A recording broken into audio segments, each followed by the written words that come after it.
വിശുദ്ധ മർക്കോസിന്റെ സുവിശേഷം 4-ാം അധ്യായം 13 മുതൽ 20 വരെയുള്ള തിരുവചനങ്ങൾ. വിതക്കാരന്റെ ഉപമ വിശദീകരണം. അവൻ അവരോട് ചോദിച്ചു, ഈ ഉപമ നിങ്ങൾക്ക് മനസ്സിലാകുന്നില്ലേ? അങ്ങനെയെങ്കിൽ ഉപമകളെല്ലാം നിങ്ങൾ എങ്ങനെ മനസ്സിലാക്കും? വിതക്കാരൻ വചനം വിതയ്ക്കുന്നു. ചിലർ വചനം ശ്രവിക്കുമ്പോൾ തന്നെ സാത്താൻ വന്ന് അവരിൽ വിതയ്ക്കപ്പെട്ട വചനം നീക്കം ചെയ്യുന്നു. ഇവരാണ് വഴിയരികിൽ വിതയ്ക്കപ്പെട്ട വിത്ത്. ചിലർ വചനം കേൾക്കുമ്പോൾ സന്തോഷപൂർവ്വം അത് സ്വീകരിക്കുന്നു. പാറപ്പുറത്ത് വിതയ്ക്കപ്പെട്ട വിത്ത് ഇവരാണ്.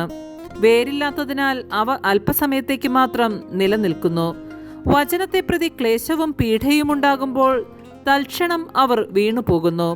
മുൾച്ചെടികൾക്കിടയിൽ വിതയ്ക്കപ്പെട്ടത് മറ്റു ചിലരാണ്. അവർ വചനം ശ്രവിക്കുന്നു. എന്നാൽ ലൗകിക വ്യഗ്രതയും ധനത്തിന്റെ ആകർഷണവും മറ്റു വസ്തുക്കൾക്ക് വേണ്ടിയുള്ള ആഗ്രഹവും അവരിൽ കടന്നുകൂടി വചനത്തെ ഞെരുക്കുകയും അത് ഫലശൂന്യമാക്കുകയും ചെയ്യുന്നു. നല്ല മണ്ണിൽ വിതയ്ക്കപ്പെട്ട വിത്താകട്ടെ വചനം ശ്രവിക്കുകയും സ്വീകരിക്കുകയും ചെയ്യുന്നവരാണ്. അവർ 30 മേനിയും 60 മേനിയും 100 മേനിയും ഫലം പുറപ്പെടുവിക്കുന്നു.